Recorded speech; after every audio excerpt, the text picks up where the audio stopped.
Hi everyone, welcome to the ATP project. You're with your host Steve and Nicole, and today we're talking about numbers. I'm a numbers person. There's all these numbers in front of me. There's no scientific papers. Well, there's one. There's one. Yeah, actually, we've only got one scientific paper today. That's a first, isn't it? Isn't that weird? It's like, but this is a very scientific podcast. It is very scientific. This is we're talking all things blood tests. Yeah, we are. And we've got some victims in front of us we can talk about. But blood tests, now let's just start from the start. The blood test obviously is ordered by generally a general practitioner or a specialist in that case.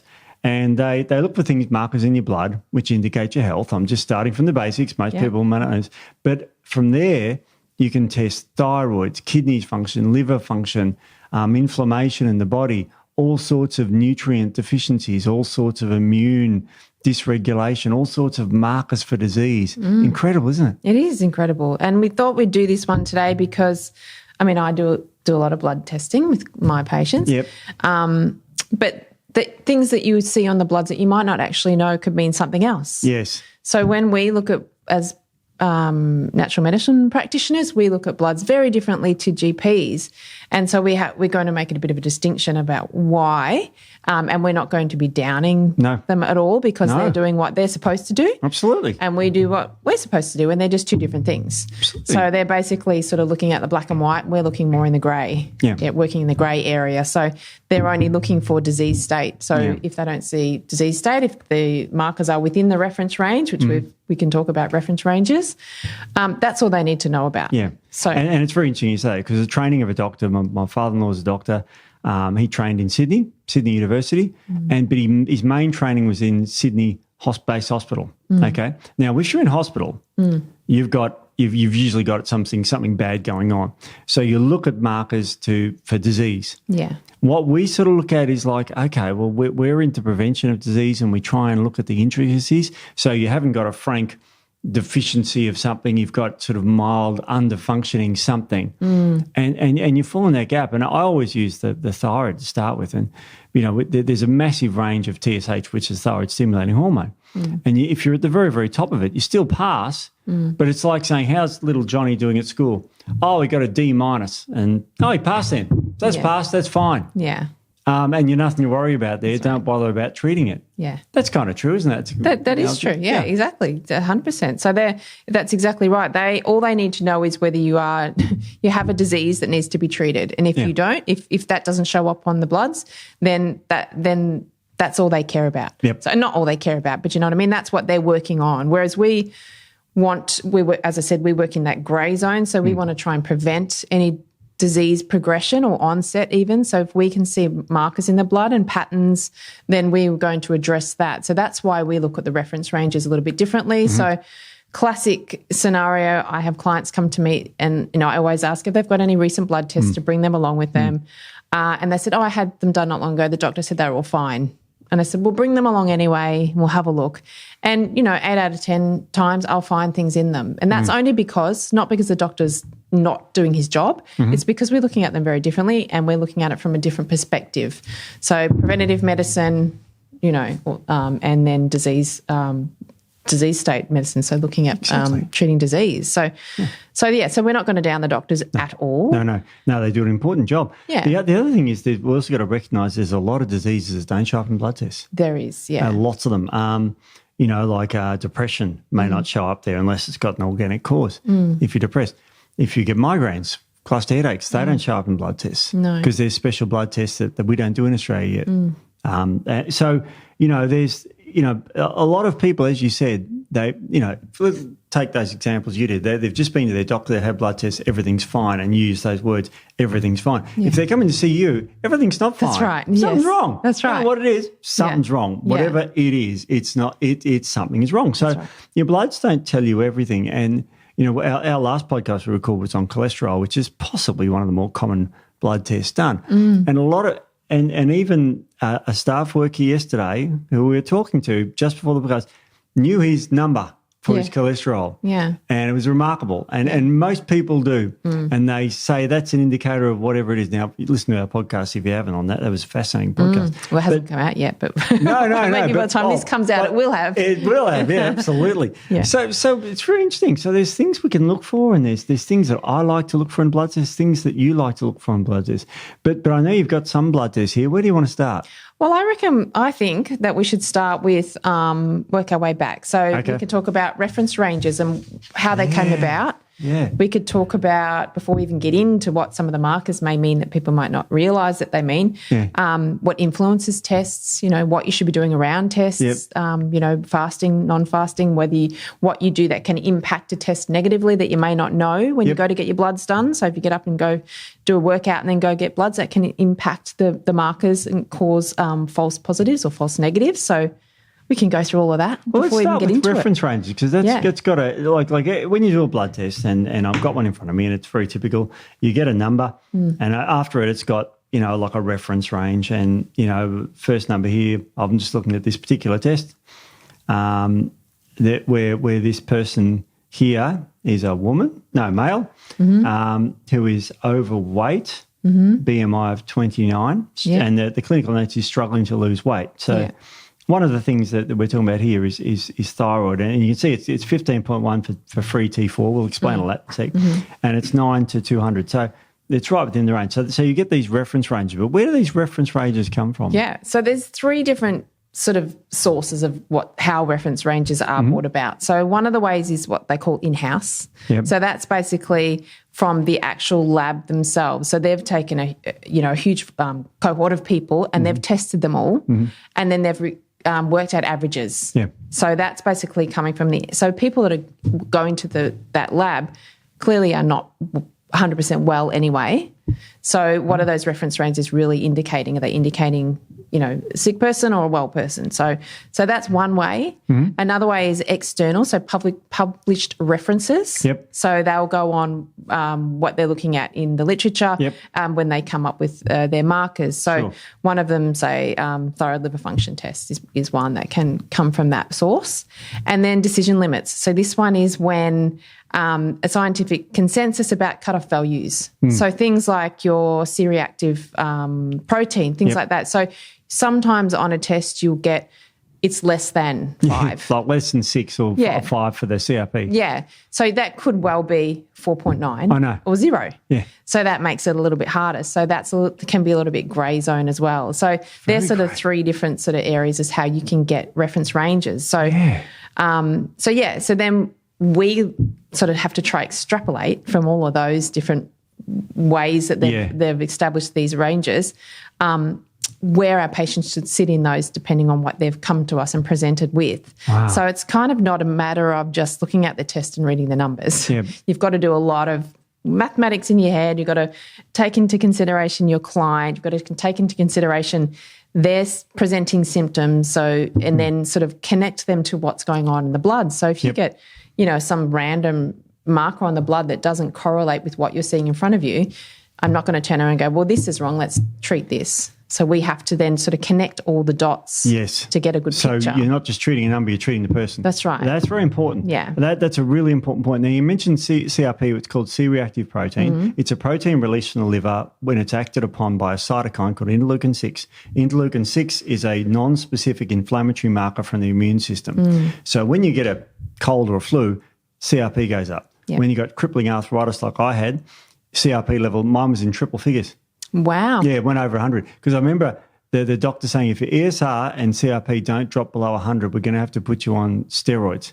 And I just, 20-year-old me, not trained in this, I just went, I don't want to go on steroids. Now I'm 54 and old. I want to go on steroids, but different ones. But that's for another podcast. But I remember it always being over 100 because I was absolutely, but it's a non-specific marker for any sort of inflammation. That's right. So, if I'd got an infection in my toe, that'd raise CRP. Yeah. If I got an infection anywhere, or I had arthritis or an autoimmune or anything like that, and mine was autoimmune. So it's a really interesting test, but it's non-specific. It doesn't tell us anything specific. So that's when we've got to start connecting dots and looking at other markers and what the client is telling us to come up with some sort of strategy and what's going on. So it's funny that the CRP also, now there's a new test called highly sensitive CRP, which is a way better test because it can reach below 6 and look at the, and you remember your CRP should be below 1. Yes, it should be. Yeah. Ideally you want it to be 0. So there's no inflammation. And that's where that sort of that range of it's definitely below 5 or it's below 6, but that's not telling us much. So it's a really good marker for heart disease. Yes. Really good marker. One of my friends, Henry Osiki, wrote a paper on that, really interesting, just on the marker CRP in 2004. Didn't bring it in here, but should have. Now I think of it. But great, smart guy. Jeez. Yeah. Oh, he's amazing, Henry Osiki. He's a one of the forefathers of our industry. Can I plug my book now that I wrote with him? You know what? We didn't plug your book when we did the cholesterol episode, where's my Steve-O. book? I know. Actually, it's part. I thought about that. I thought about bringing it in. I've got a copy on my desk. Yeah, Steve-O's an author. Can't self-promote. Yeah, with Henry. Yeah, with Henry. Well, still, it's pretty impressive. It is pretty impressive. Yeah. It does well with ones with the ladies, let me tell you. It doesn't. No, it doesn't. You take your book under your, put your book under your arm when you go out and about in town. Go on a Tinder date and I carry my book. Oh, yes, I'm an author, published. It's not like Stephen King or anything. It's wrong, Stephen. It's just a boring one in cardiovascular disease. Bit drier than the Stephen King novels, but anyway. But it'll help you live longer if you read it. That's right. Yeah, all right. So you've got these blood tests and you've got these weird ranges that are all based a little bit grey. It's a little bit grey, isn't it? It is grey, yes. Now they use the thing, and someone may go maths on you, but they use a thing called a bell curve. Now, if you've ever seen a bell curve, it's the shape of a bell. And I'll draw the camera. It's like a bell, okay? It's like that. Now, inside this area is where 97.5% of people are if there's one standard deviation out of it. Yep. So you could be anywhere within that 97% range and still be considered normal. But if you're at the extreme ends of it, you're not really normal. No, you're not. And that's how I look at it when I take notes with bloods. I go low normal, high normal. Yeah. So you're on the outskirts of the range, but you're on the high normal end. So that's something we need to look at. Yeah. So that bell curve, it's great for orthodox medicine. Just as long as you're in it, you're fine. But if you're on the outskirts, it can be a little bit of an And I'll issue. defend the docs for a second. Remember, they train in a hospital. They look for sickness. That's right, yeah. So, I don't know if it's their field to look after, preventative medicine. I mean, they do, and they do agree. We're talking about a PSA test later, which is a prostate, and you can therefore detect early. Yeah. But we go back even earlier. We give people healthy diets to protect against prostatic cancer, such as cutting out dairy. Yeah. It's a big one, and sugars.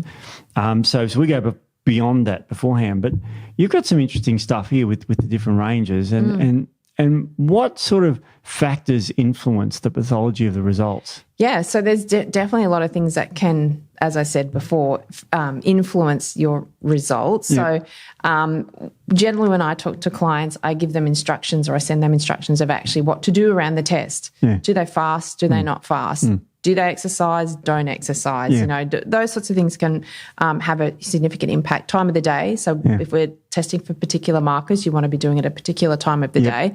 So it's not a case of just get your referral and go into the We should go these through one at a time. But just for an example, when's the blood draw?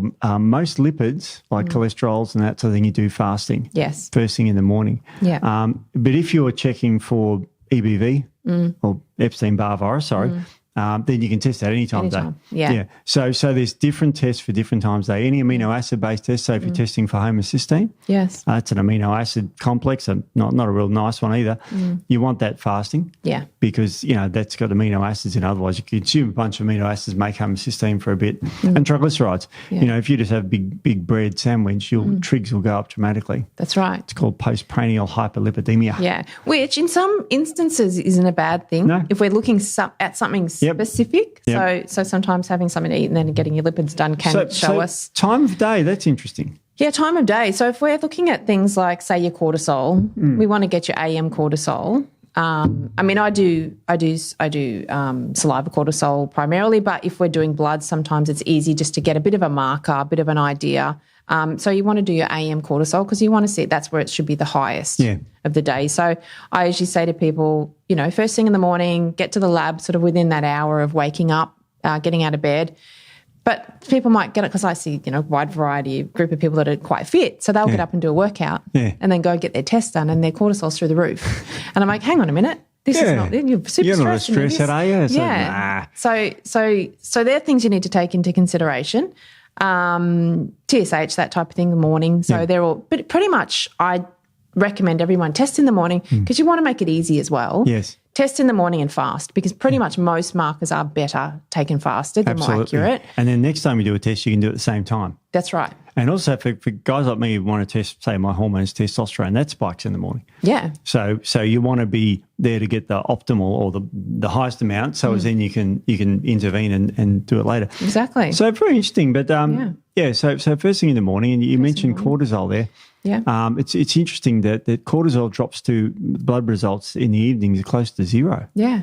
And yet in the morning they spike. And that's a typical human diurnal rhythm. Exactly. And salivary tests are interesting because, we are talking about blood tests today, but and I'll give you an example about cortisol because cortisol can be, there's a girl that goes to my gym, she works there behind the counter and she knows I'm for ATP and she said, what are you talking about today? And I said, doing blood tests. And she just went, I hate blood tests, and literally had a reaction when I mentioned the B word in front of her, blood. No. So if you wanted to measure her cortisol levels and you sent her for a blood test, they'd be high. They would be high. Because she would be stressing. And she really says, last time I had it, I passed out. And I'm like, Jesus Christ. Extreme, isn't it? Yeah, well, it is. Some people do react like that to needles. I react like that when my wife says, do you want to go clothes shopping? Go, no. I can't stand. You feel your credit card heating up in your back pocket. Not only that, I feel my brain shrinking to the size of a pea. I just can't. But so different things stress people out. Yeah. Now, if you're a needle phobe, then blood tests are not appropriate for you to measure your cortisol. You have to do salivary tests. That's right. And everyone can spit in the tube 4 times a day. It's 4 times a day or 3? 4 times a day, yeah. Good. Yeah, so that's that. Recent food intake, obviously with the lipids we talked about. Medications or supplements. That's interesting. That's an interesting. People don't think of that a lot of the time. So if we're measuring, say B12 and someone's on a high dose B12 supplement, you're not going to get a super accurate. And what if they're on metformin? Well, then their blood sugars. B12. Yes, well, that's true. Yeah, it does deplete B12. So antibiotics as well. So that can, and other medications can spike your liver markers. Yep. So then you like think, paracetamol even. Yeah.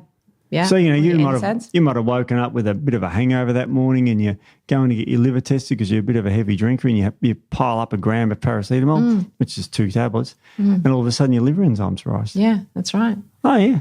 I mean, it can really, and I'm picking on Panadol because it's the simplest, easiest thing to take.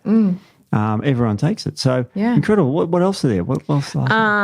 So was the patient sick? I get this a bit. Was the patient sick leading up to the bloods? That sounds strange when you're getting blood tests. But if you've had a virus or a cold and you're not going in specifically for an immune issue, and then your immune markers are spiking, so they'll spike. And I have that all the time. I say to clients, hang on, what happened? What happened back in this month? Because we'll talk about patterns and sort of long goals, looking at previous markers as well. But so what happened here? Were you sick? Because that's my first thing. Were you sick? Because these have spiked. Because if you weren't sick and everything was fine, then we need to look at the reasons why your white cell count has gone up or something spiked. So that's another one. So if you've been sick leading up to it, that's something.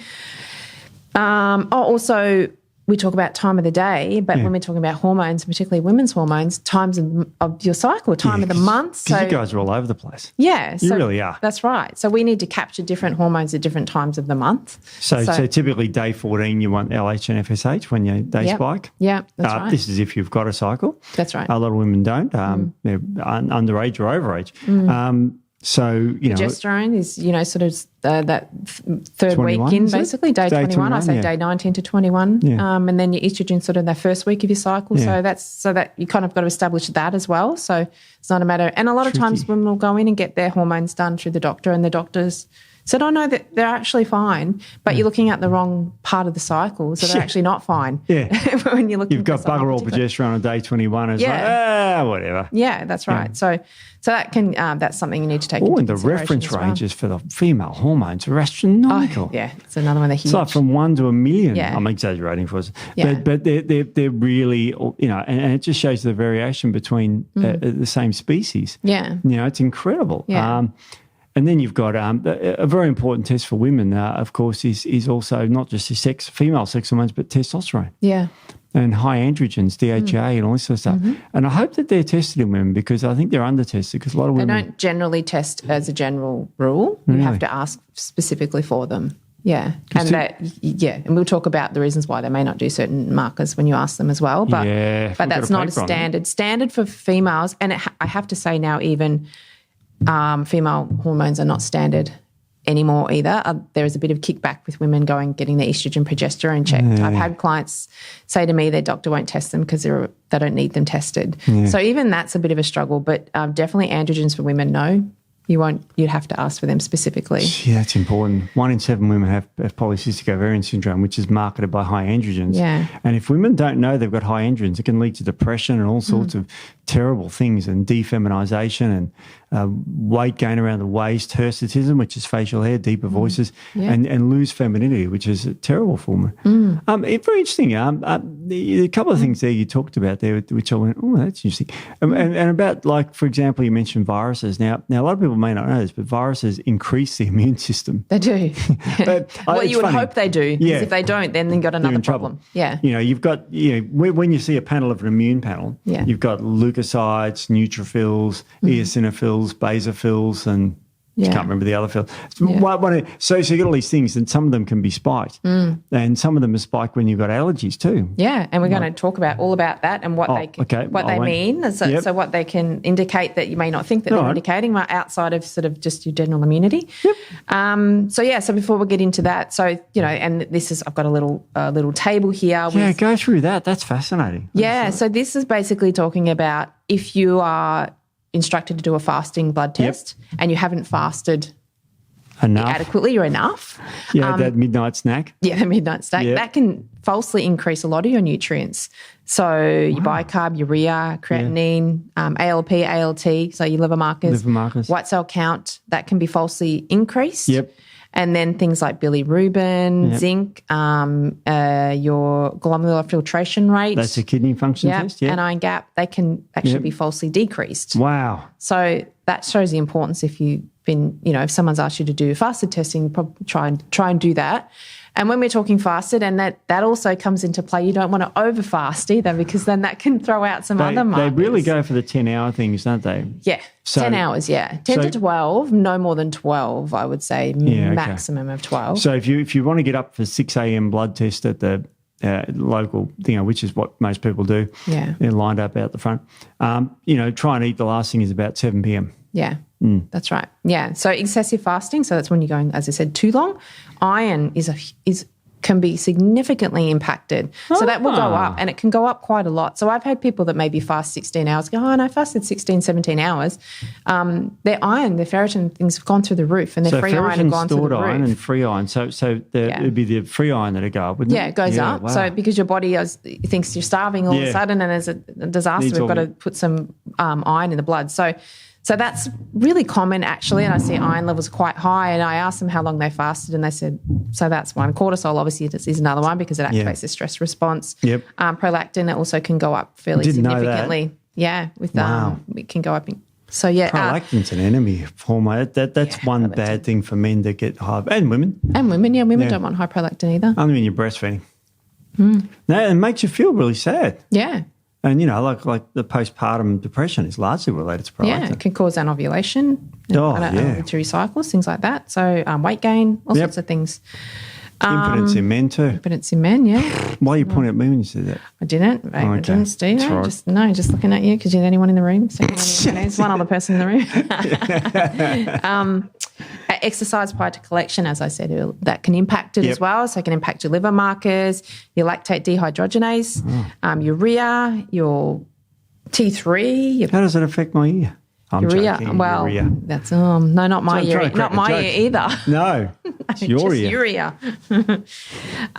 So that dehydration. So, Yep. and that's a really common one, really, really common one. People don't drink enough before they go. And so that can concentrate some of the markers as well. Yeah. I found that to be the case. Oh, yeah, of course. Yeah, so Dehydration. sodium can go up, albumin, hemoglobin, Yep. your platelet count, that sort of thing can go up, can become falsely elevated. Concentrates your blood, yeah. Yeah, that's right. So that's a pretty common one that we get. So, The next one's common for most Australians. yeah, that is Shit. alcohol intake up to 2 days before even the testing can falsely increase your GGT, your iron, transferrin saturation. Wow. So yeah, things you don't really think about. Nasty. Yeah. And then there is another one where poor collection and sample handling. So that's more the lab. So Yeah. something they've Screw done something not up. right can impact things as well. And sometimes you can tell if there has been an issue on the lab side or the collection side where the marker is just wildly out of range and it doesn't fit a picture. And that's when you can contact the lab and say, hey, something's happened. Wow. A lot of the times, most of the time, labs will hold on to your bloods for 7 days. Yes. So you can order it to be retested again and hopefully get the correct, more accurate levels. So yeah, that's so there's a lot to think about when you're going to get your bloods done. It's not just a matter of just waltzing in there. And if you want to get them the most accurate picture. And here's the ethical issue. You mentioned you want to get your bloods done. There's a paper there. It's actually a qualitative study. I'm going to be honest. I don't like qualitative studies. No. I've got a thing with them. I know I'd studied them and everything, and they're supposed to be great, but it's all about feelings. Okay, and I'm left brain. I admit it. I'm about the facts and black and white and a bit like that. So criticism, but this is about the attitudes. And what they did in this particular study was interesting, where they surveyed the attitudes of patients who went to get their bloods tested. Now, a lot of people have Google on their phone and they can sort of have a guess of what's wrong with them, and that's fine. They might say, gee, I look like I've got low thyroid. I'm going to get my thyroid tested. And you go to the doctor, and this study shows that a lot of times the doctor will say, nah, we won't bother testing for that. Yeah. We will test for your iron levels or something because you're a woman and you menstruate and, it's more likely, whatever. And the study shows a lot of people aren't getting the test they want. Now, we live in Australia, and we have Medicare, and Medicare bulk bills them. So we, the taxpayer, pays for those tests. Yes. So, but then you've got the other side of the coin where a doctor has to be accountable for those tests. So we have this dichotomy. The doctor would probably like to test everyone for everything all the time, just to make sure, cover everything off and do it to every test, and it blows the budget out and costs us $1 million. So there's this dichotomy, isn't there? Yeah, and I don't know what the answer is, but what's the answer? Yeah. Well, I mean, and that's the thing. Clients come to me and they're very frustrated because the doctor won't order a lot of these tests. But it's, as you said, it's not their fault. A lot of the time, they do have their hands tied. Medicare has restricted.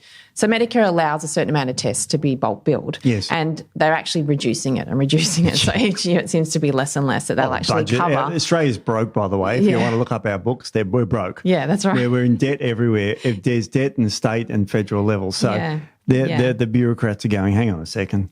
Because you got to remember that a GP could easily, if they see a patient every 15 minutes, which is not uncommon, order blood tests on most of them. Yeah. And they see about, 50 to 100 a day, whatever it is. There's a lot of blood tests they're ordering, and some of them are expensive to do. Some are very expensive. So the only solution that I have is that, well, I usually do, because I can order bloods as well, but because I'm not a general practitioner, it's not covered by Medicare. Yeah. So anything I order, the patient has to pay for. Yep. So I generally say to my clients, look, if it is a lot of money, because it can be a lot of money, they can add up, go to your GP first and ask them, and I usually send them a list of things to ask for, and then whatever we get. So the GP is going to say yes, no. And if I find there's any in there that weren't done that I think are very important for what we're looking at for the case, I will then order them myself. So then the client will pay for those out of pocket. But we can't get angry at the GP because they're doing what they've been told to do for the most part. So they'll get audited. Yeah.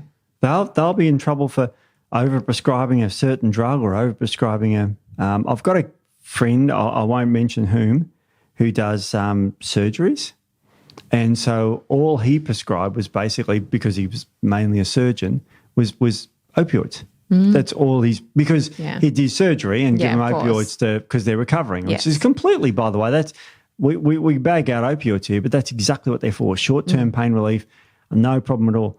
But because he was only prescribing opioids, he got in trouble. He got a call. Okay. Why are you prescribing all these opioids and nothing? Like if I was a GP and I was in practice and about 5% of my scripts for opioids, they would go, whatever, that's normal. Yeah. But like about 100% of his, it's a bit dodgy.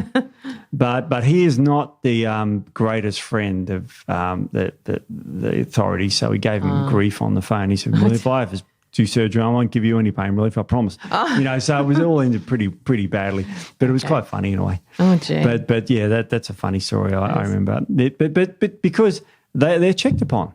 Yeah. It's not like, because what the doctor is doing is authorising taxpayers' money to be spent. Yes. And it may be completely legit. Yeah. Or the doctor might think, why are we testing you for X, Y, Z? You've clearly got no clinical reason for me to do that. Yeah. And therefore I've got to account for that test. That's right. Yeah. So, there's got to be a good reason.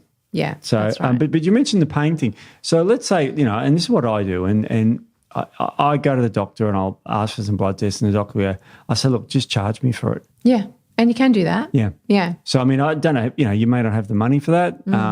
But if you do and you really want that test, say, charge me. And then the doctor goes, no worries. And it's not bulk billed. I have had that happen in that people have paid for the test and then they haven't done the test anyway. So you've got to be careful. So really? And if it's come back and the test isn't on there.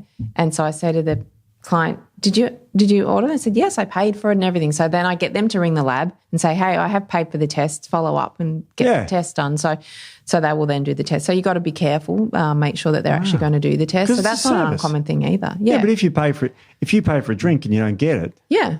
Because they don't know until the tests come back, do they, whether that's been tested or not. So that can be part of it. So, and the other option is, I'll order the testing and then they go straight to the pathology collection centre and do that, but it's all out of pocket. So, and some clients are happy to do that and some aren't, and it's either way, whatever works best. And you pay for the phlebotomist too in that case. Yeah.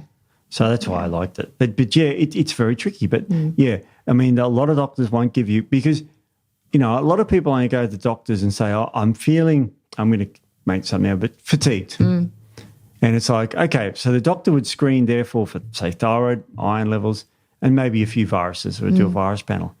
But there's only 3. There's millions of reasons why you're tired. There is, yeah. You could just be stressed out to the eyeballs, adrenal fatigue and all this sort of stuff. So, you end up testing for absolutely everything. Yeah. So you've got to pick the main possibilities and that sort of thing. Right. But it is tricky, isn't it? It is tricky. Yeah, really tricky. What do you do? But and you also mentioned about, high, low and low, high. So that becomes a bit interesting. Yeah. So what factors do you consider when you're interpreting the results? So one of the big ones that I do is I look for patterns. So as I said, we've got a blood test. Actually, we haven't blotted out the name, so I can't hold it up. But just from a lab. So I might get, it depends. If someone goes from one lab to the next, you won't get the previous, obviously, results from that lab. So this one in front of me here, so I've got results from January 21 up to 8th of February 23. Yep. So I look at all those markers and I look for a pattern. So over the course of that,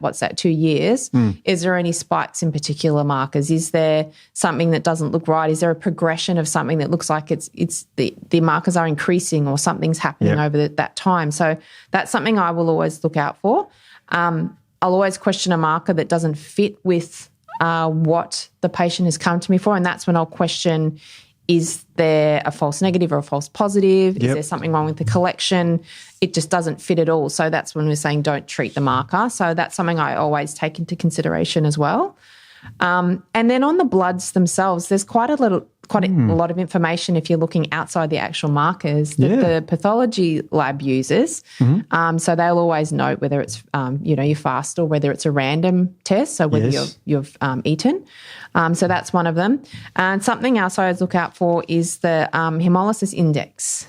Oh, okay. So that's something you can look out for. And most labs will list that. Yeah. So that's an indication of whether it's a good sample or a bad sample, basically. Should be below 40 for those people. It should be below 40, yeah. So it should be below 10. But yeah, ideally below 10. So if you've got a results back and your hemolysis index is quite high, then it's useless because it means that the markers are not accurate.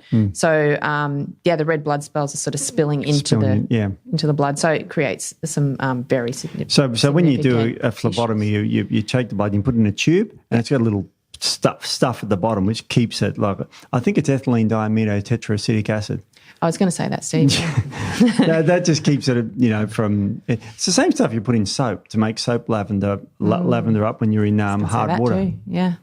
We used to add it to soap when I was a chemist in the olden days. Yeah, that's right. You were a soap maker. But you can also inject it into your veins to clean out your arteries. Right. Remember last week we talked about calcium? Yes. To decalcify, ethylene diamino tetraacetic acid gets rid of the calcification.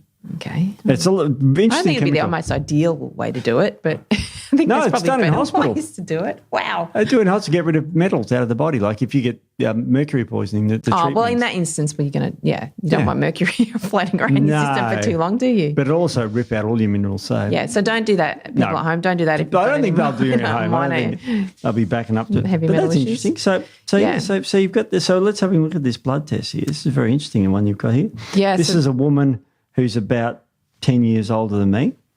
So she's pretty old then. She must be ancient. Jeez. Bloody hell. Yeah. So, no, she'd be about 65. Yes. Okay. Yeah. So she's had blood tests here. Let's just call her Jane. It's not her real name, of course. Call her Jane, yeah. She's got super B12 levels, which is... Yeah, well, that's actually why I pulled this one out, because we're going to go through some of the markers and what they can indicate, as I said, that we look for that may not be what the doctor looks at the marker. We'll look at it for something completely different.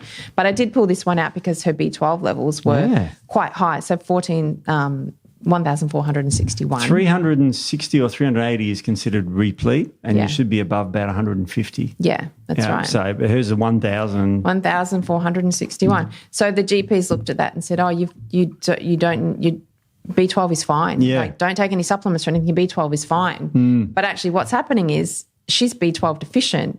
She's not absorbing any of that. So it's just floating around her bloodstream. She's not taking any of it in. Wow. So she's severely B12 deficient. But on her blood test, you would say, wow, she's got so much B12.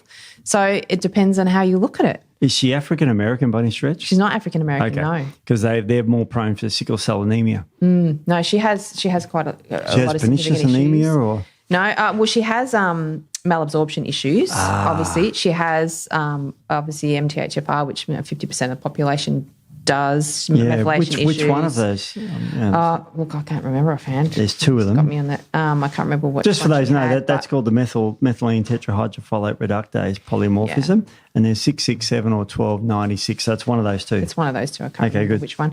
And then the other thing I would look at on this, which I'm not going to be able to find it. So then if I see issues with B12 that I'm thinking, oh, that looks unusual, I'll then check the mean cell volume. So mean cell volume can give you an indication of your B12. So MCV? her MCV. So if her MCV is quite high, then that's indicating that she is B12 deficient. Right. So, but I can't find the mean cell volume on this one. Maybe we can push it out. But anyway, so that's something I will always look at. So if your mean cell volume is above 97, that's an indication of B12 deficiency. Yes. And if it's low, so if it's below 87, it's iron deficiency anemia. Wow. There you go. Yeah. So very interestingly, she also has the MTHFR, which I won't say what the nickname of that one is called because we'll be kicked off the air. But that stops folate attaching a methyl group to B12. Yeah. So and the B12 takes the methyl group to the homocysteine and turns it back to methionine in the S-adenosylmethionine pathway. So with the B12 problems, the folate problems, she could have hyperhomocystinemia, which is destructive for the brain and the heart. Yeah. My mother has got hyperhomocystinemia, and I had to pay for a blood test years ago with her because they didn't do it. Now it's well billed. Yeah. But hers was super high, and because Alzheimer's ran in her side of the family. Yeah. Her mum died of terrible Alzheimer's, my grandmother. And the grandmother had homocysteine of 48 when she passed. So I remember that because I finally got them to test it. And they went, that's remarkable. And my mother's was high. Now it's low because I got a treatment. Yeah. Which is interesting. So so that's something, and I have tested her homocysteine levels, and they were below 10. Really? So that's where I go back to malabsorption, and also the form. You've got to look at the form of B12 that you're using as well. So there's methylcobalamin, hydroxycobalamin, cyanocobalamin. Yeah, so cyanocobalamin is the one you don't really want. That's the normal one too. Yeah, that's right. Yeah, so that one is not overly absorbable at all. So I use methylcobalamin a lot. I use, oh my God, I've had a mental blank. Methylcobalamin a lot anyway, I use. But yeah, checked her homocysteine levels for that reason and they were okay. Good. But she has a lot of stress, that sort of strong thing. So then we can go into, I would go back and look at her electrolyte balance, and I can tell a lot from her electrolyte balance in regards to her adrenal health. Oh, yes. So if I look at sodium levels, and her sodium levels are either very high or quite low, that can indicate some sort of adrenal, something going on with the adrenals. So generally I look at sodium over about 142 as looking like there's some sort of stress response. The adrenals are reacting. And below 135 would be the opposite. So you've got more of that fatigue sort of picture with the adrenals. So she's okay, but one thing I noticed on the same page as her is she's had a random glucose test, so it's during the day, I think at 151, but look at that, and it's 7.8. So she could have just had bad lunch. Yes. Like a sandwich. Yeah. Or she could be stressed to the eyeballs because it's releasing glucose. Yeah. And in this particular case, she's both. There was both, because I questioned, and that's where you say, well, okay, what did you eat? How long did you eat before you had the test? What did you eat to establish why that had gone a little bit high? And she is stressed to the eyeballs, so there's also that factor that's going to push that blood sugar up as well. So they're the sort of things that you got to go, okay, well, now that's high. I'm not just going to go automatically think, okay, well, you've got some insulin issues. I'm going to establish the reason as to why it's high first, as what the situation was around the test, before I look further and start to connect that to other things. And obviously I know her case. So she does have a lot of stress, but she doesn't have insulin resistance. Okay. So that's interesting with that. So it's very interesting, isn't it? Yeah, definitely. So you're so much to this. There's so much to it, yeah. So your electrolyte balance can tell us a lot. Yeah. High potassium, low sodium. That can be Addison's disease. You know Addison's disease. Addison's an incredible disease. It's funny, a friend of mine named their kid Addison, and I went, It's worse. I knew someone called Melina, which is Latin for blood in your poo. Is it? Yeah. Oh, wow. And I'm not joking either. I wish I was joking.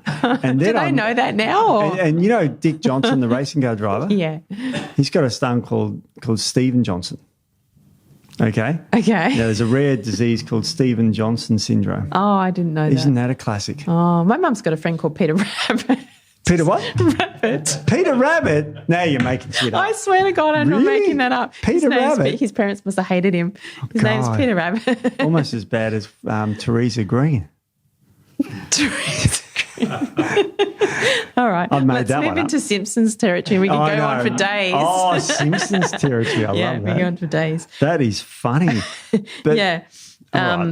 So Addison's disease, low potassium, that can indicate a B5 deficiency. Yep. So we're looking at those types of things. So Addison's is an adrenal gland disease. Yeah, adrenal gland disease, sodium potassium ratios that can indicate blood sugar issues. So we're not just looking at your electrolyte balance for the sake of it. So we can pick out all these other things and start to build a bit of a picture and a pattern around the markers. So that's sort of your electrolyte ones that we look at. Bicarb, you want to look at it to be over about 26. Yeah, you want it to ideally. be pretty high, yep. You don't want too much acidity or alkalinity. Nope. So that's something that we look at as well. Yep. Calcium's an interesting one, actually. Why is that interesting? Well, because a lot of people come to me and they say, no, my calcium levels are fine. I mean, this is not measuring the calcium in your bones. No. So that's something that people forget. It's measuring in your blood. So I look at calcium levels when I'm looking at there's any issues with their parathyroid gland. So hyperparathyroidism, you'll see high calcium in the blood. Yeah, very dangerous having high calcium in the blood. It is, yeah. And it's a sign of osteoporosis too. It is. So that's when I have clients come to me that have osteoporosis or osteopenia, I'll get their parathyroid glands checked just to see if that might be a cause. They're glands that regulate the calcium in your blood. Yeah. That's right. So they'll pull more calcium. But people aren't watching, so that's fair enough. Yeah, so they'll pull the calcium out of the bone and put it in the blood. Right. Yeah, so you don't want that. And so my grandma had osteoporosis. She had the big hump on her back. Oh, really? Yeah, and she had parathyroid issues. So, yeah. You call it a Dowitcher's hump. Yeah, she got smaller and smaller. You see it quite commonly. Yeah. Cushing's, you get a Dowitcher's hump too, which is another adrenal gland. Yeah. Yeah, right at the base of your neck. I would love, I wonder if the early surgeons, if someone grew a lump on them, what would the early surgeons done? They'd just cut it off. Yeah. The early surgeries that are based on the clinics and that is fat. We could do a podcast on that. Early dodgy surgeries. Yeah. Well, look at the things that they were cutting out of people that they said they don't do anything. Tonsils, appendix, and then we now know they actually have a significant function. Whoops. But, if they need to come out, they come out. Oh, of course, if they need to. They were sort of like, if they're in the area. Let's just go do one 2-for-1 deal. It's not a very... What else does he need? But it's like these imagine, those tight muscles you get in your back, they were surgically incised too. Really? Yeah, those lumps you get where you get your thumb in the, massage, and you just feel those lumps there. I just cut them out. Just cut them out. Oh, wow. It's incredibly painful things. Why not lop it out? Why not? It's incredible. It really is incredible. Crazy. Phosphate. So we look at phosphate. You don't want that to be too high because that will pull calcium out of your bones as well. Yep. So that's some interesting ones. What else? I've got loads on here. Urea. Oh, yeah. So urea levels can tell us a few interesting things as well. So if it's quite high, that can indicate you can have some parasites. Yeah. So that one's a pretty common one. We have to avoid your favourite B vitamin on this one, don't we? My favourite B vitamin, B6. B12? B12. Oh, B6 is my favourite B6. Is it? Oh, is that your favourite one? It's my favourite one, yeah. So you got a favourite B vitamin? I like B6. It does a lot of really good things. Yeah. But I like B12 as well. Yeah. It's a very important one, B12. Oh, yeah, absolutely. But then this is where I look at the client again in front of me because it can indicate parasites. It can also indicate someone on a very high protein diet. So do you sit there and say, well, you've got parasites when they may be just on a very high protein diet, athlete perhaps. So that can be it. H. pylori, you can see it go up with Helicobacter pylori. So that can go up with that as well, and muscle breakdown as well. So obviously training, that type of thing. Yeah. So there's a lot of different things that can come from one marker. So you can't just look at it and go, oh, okay, well that just means that, because it can mean so many different things. Well, you've got here high uric acid, which can mean gut inflammation, which it can. Yeah. What if you got gout? You've probably got high uric acid. That's right. Yeah. What about low urea? So we're talking about high urea, low urea. So we see low urea in people who are on a plant-based diet. Yeah, obviously vegans, got to watch them. Vegans. Detox issues or methylation issues, that can cause it to go down. Yep. It uses a lot of glutathione, which is an antioxidant the body makes in the liver.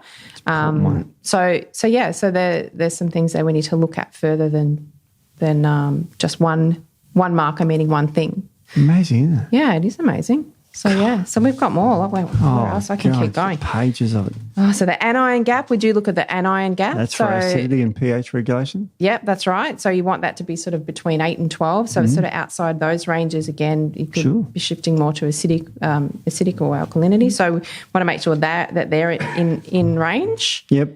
What else have we got? Oh, my goodness, I've got so many. Bilirubin's an interesting one. Bilirubin is an interesting one. That's a browny substance you see, in the bile. That's what makes your poop brown. It might poop brown, yeah. Yeah. How do you know? I'm just guessing that your poop's brown. I'm hoping it's brown. You're 110% correct. and that's bilirubin concentrating in the bile duct, and the bile duct squirts it out to digest things. Yeah. And, gets brown. Yeah. Wow. So not only does potent antioxidant too, isn't it? It is a potent antioxidant, and that's what we look at it. So so if your bilirubin levels are ideally 8 to 10 is where you want to see them. It is an antioxidant marker. So low levels can indicate that you're burning through glutathione. So obviously glutathione, as I said, it's an antioxidant.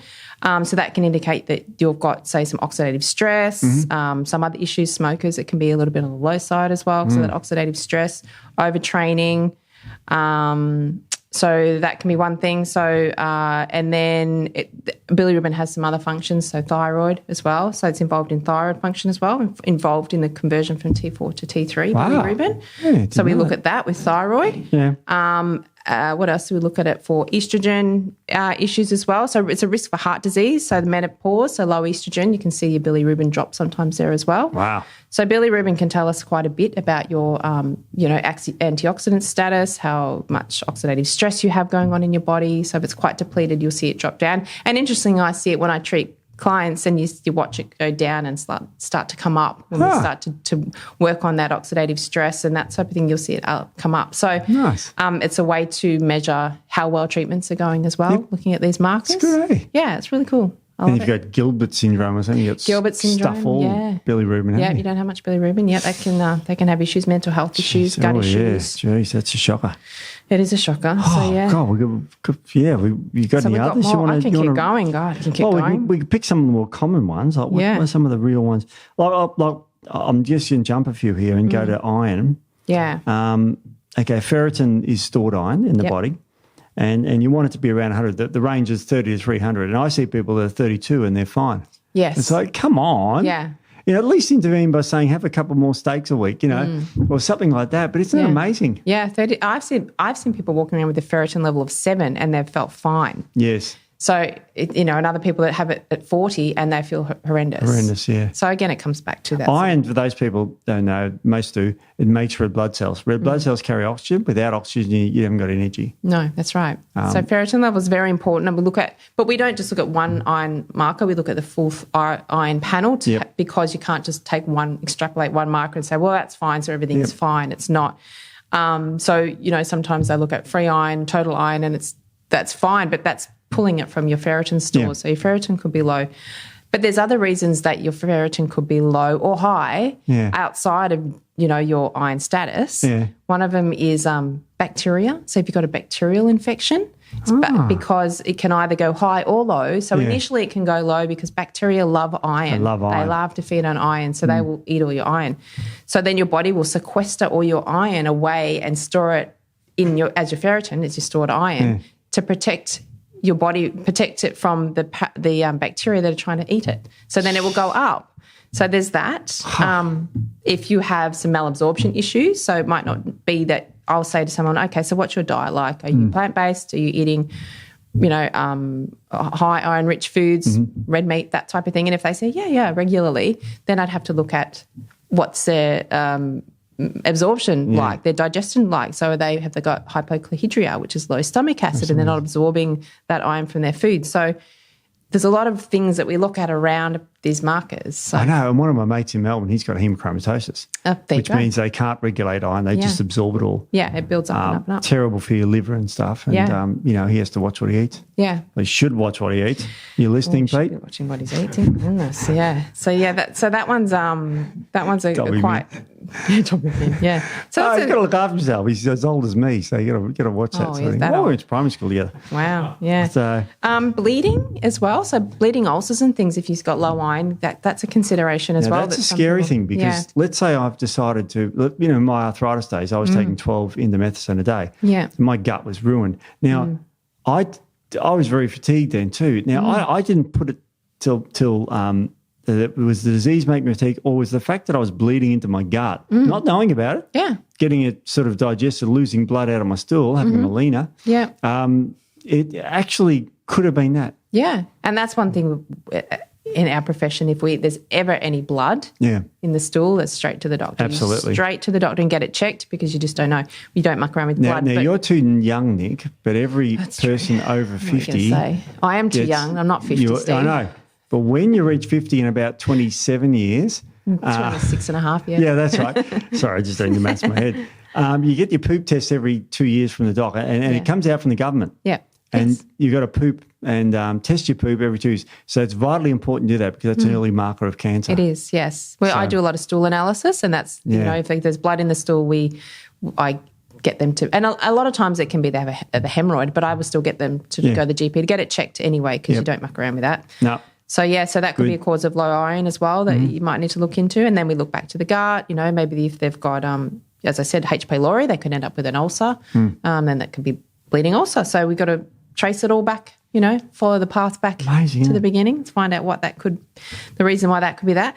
What else have I got on here? Let me see. Something that maybe people would know but not think of as an issue or not think of as something that can be. What about our white cell counts? These are really interesting. White cell count. Yeah, okay. Yeah, so these ones are really interesting. So obviously they're your immune markers. Cells, yep. Yeah, immune cells. So we look at those obviously for immunity. So neutrophils, so they have different sort of functions. So neutrophils basically are for bacteria. Bacteria, yep. So if your neutrophils go high, there can be bacterial infections. Lymphocytes are viral. So if you get fighting a virus, and you can see that jump up. Monocytes, they basically clean up infections. So they're sort of basically go in and sweep everything up. They're like the janitors. So if they go up, there can be a recent infection. This is an interesting one I look at for gut dysbiosis. If anything over 0.6 can indicate that there's some gut dysbiosis going on. So monocytes, you look at your, as I said before, hypochlorhydria.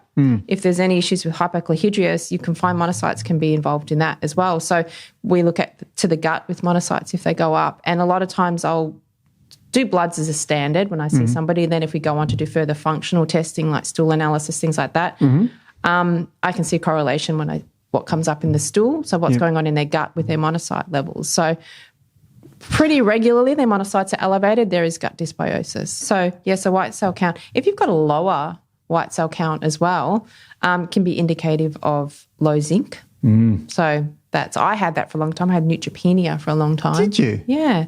Well, it's pretty common in athletes, actually. So, so my zinc levels. Not a problem for me, obviously. No. Malabsorption as well with the zinc, so it comes back to the gut as well. But increasing your zinc levels can help to push that up a little bit. So looking at your zinc and adrenal function as well for low neutrophils. So that's another one I look at. Sure. What else have we got there? Liver markers. We can talk a bit about liver markers. No, let's go platelets first because that's interesting. So platelets are basically fragments in our blood that help with our clotting factor, basically.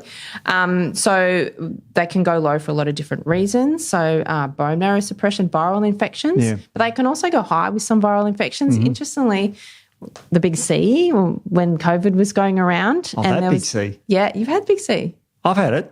Yeah, I've had it too. It's quite remarkable. So platelets might have gone down, but then they can go up. So platelets was something that we looked at a lot with people that came to us with COVID because of the clotting factor in the heart. So that's something I would look at with COVID patients, and the platelets would actually go up quite significantly. Now, you've mentioned treatments all the way through your notes here. I mean, there's so many treatments. It's quite complex and that sort of thing. So, I mean, gee whiz. Yeah, there's and the liver markers. Now, liver enzymes, when the liver dies, it releases a bunch of enzymes, so you can measure them in the blood. Yeah. And that's what we're talking about here. So we kind of want them to be low, don't we? Yeah, we do. We want them to be lower. So, we don't want them to be low normal or high normal. We want them to be sort of on the lower end of normal. So they can all mean different things as well. So ALT, I would always look at as being always, if it's high, it's always an acute issue. And then AST is more chronic. So something that's been going for quite a while. So we can tell a little bit from that. So AST is generally more systemic because it's actually produced in the tissues. So viral, muscle damage, blood pressure medications, things like that can also push it up. So that's going back to asking about medications before we make sort of an analysis of the actual marker. B6 deficiencies as well. That can do it as well. Yeah, good. So what are ALP? So ALP can be zinc deficiencies. It can be pernicious anemia. Look at thyroid function with ALP as well. So we look to see what the thyroid's doing as well, because obviously the zinc issues, it takes calcium from the bones as well. So that's something to look at. High ALP levels can indicate some high LPS, so lipopolysaccharide, so that's sort of systemic inflammation. So we look at that. So we're not just looking at that did I mention liver in any of those? So we're looking outside the liver for a lot of these markers. I know. I'm waiting for the L word to come up. Yeah. Wow. So a lot of these can be completely different things. Obviously, liver damage as well is a big part of it. And then we look at patterns with your liver as well. So if you see your ALT, your AST, and your GGT all elevated, that can indicate possible heavy metals, pesticides, chronic viruses. You're getting into the sickness there, aren't you? Hemochromatosis, you'll see that high. Hemochromatosis, This is a fairly common one I see up. ALT and AST elevated together. Really? Metabolic syndrome. Oh, that's a lot of the population. Yeah. Wow, so because you get fatty liver. Yeah. Non-alcoholic fatty liver disease. Yeah. GGT and ALP, so gallbladder. I see a lot of gallbladder issues. Do you? A lot, yeah. So obviously not gallstones and things like that, but as far from a digestive perspective, it shows up all the time. Wow. And gallbladder can cause so many issues, thyroid, yeah. Fibromyalgia is involved with that sort of thing as well. So obviously your fat-soluble vitamin deficiencies, things like that. So I would look for gallbladder with those markers that are elevated. AST, ALT, and ALP all elevated is common in celiac disease. Really? Yeah. Because of the okay. Wow. Yeah. So there's different patterns that we look at. So we don't just look at the markers individually, then we look at them together as patterns and what that may indicate. So in the old days of going, nothing's out of problem here, you're fine. You're fine. It's sort of like, there's a lot more to it. Yeah. More to it. They're fascinating. Yeah. And look, these are all just not saying that this is the case for all these, but these are what we look at. And then if I suspect, okay, maybe there is a gallbladder issue because your GGT and ALP are elevated, then I will do further investigations and look for different patterns or further testing or, talk to the patient about digestion and stools and things like that to sort of put the picture together. So, so it's not as simply just looking at the marker. I know. And all right, I'm going to hit you with a question here that I haven't asked you about. But if there was a blood test that you could order that they said, okay, Nic, you're allowed to order one blood test or a group of blood tests just in the same area, not everything. What do you think is something that the people are probably under testing for or something you'd like to test for more regularly? Oh, gee. I know. Tricky. Yeah. Well, something that that GPs don't test. Yeah. Well, I think thyroid panels is a big one. Oh, yeah. Okay. Yeah. So you mentioned panel yeah. because normally you just get a TSH, thyroid stimulating hormone. It should be 0.5 to 4. Yeah. If it's 3.9, you're fine, go away. Is that it? Yeah. That's totally it. Yeah. TSH is not even a thyroid hormone. It's not a thyroid hormone. No, it's not. No, definitely not. So I will get that a lot. I'll get just a TSH. As in, I won't order one, but they'll come to me with bloods and a TSH is all that's been ordered, if it even has been looked at. Yeah. So what happens is they're in GP. So they'll measure TSH. If that comes back high or low, they will then be allowed to measure T4. T4. And then if T4 comes back out of range, then they'll measure T3. So they've got to go through a process. And then you've got to measure free T3 and free T4. Free T3, free T4. And reverse T3. Yeah. And even thyroid antibodies as well. Yeah. Yeah. So isn't that amazing? Yeah. So that you have to go through that rigmarole to get to the – because T3 and T4 are thyroid hormones. You want them to be freed up. That's right. So that's the most important. What a good test. My test would be one that doesn't – it's used in university, but calcitonin gene-related peptide. It's a hormone that's in the blood. You can measure for it. It's been measurable for about 30 to 40 years. It's severely linked to headache disorders like migraines, all these things. 18% of women get migraines, 6% of men. And because I've suffered with them in the past, cluster headaches and that sort of thing, that would be my ideal blood test. It doesn't even, it only exists at universities. Yeah. Why we can't? You can test for it. It's a known chemical. Yeah. And universities do it, but not simple blood tests. And wouldn't that be great? Because people are getting headaches, which is probably one of the most common things people go to. And what is it? If it's that thing, we now know that there are natural and orthodox treatments that reduce that one chemical. Ginger does it.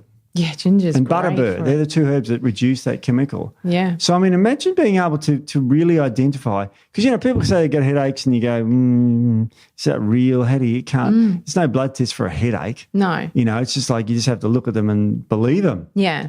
And isn't that wild? Because, you could easily ring up work and say, I've got a headache today, I can't come in. That's very common. Well, it's not even, it's only a symptom, isn't it? It's not even a sign, so you can't even outwardly see.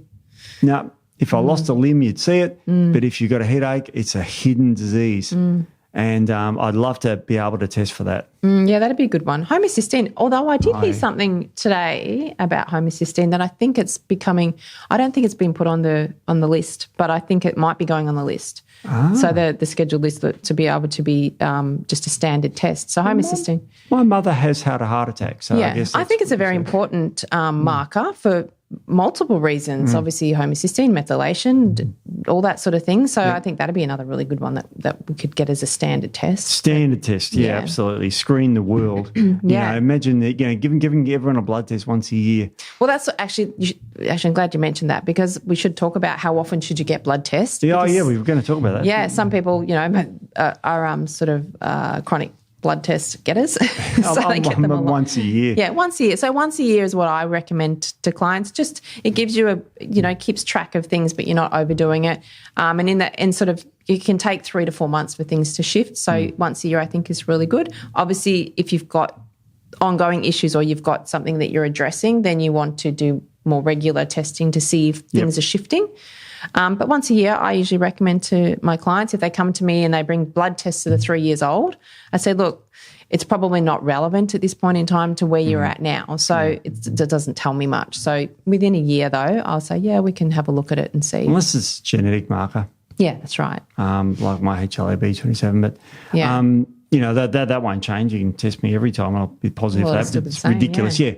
So that's remarkable. I mean, look at all, I mean, when you were talking about a list, I'm going, oh, my God, that's right. I mean, I don't see patients anymore, thank goodness, because there's so much. There's a lot in it. There's so much to this, Nic. So if you have a blood test in your hand at home, there is a lot of information in that. So if your GP's looked at it, you don't feel right or you think there's something not right, and you've got this blood test and your GP said everything's all right, just remember there's a lot more information in there than what you're actually just seeing on the numbers. So and if you have a blood test, ask for the results. They're your results. 100%. I'm glad you mentioned that too, because so often I hear, well, the GP said that everything's fine and he won't give them to me.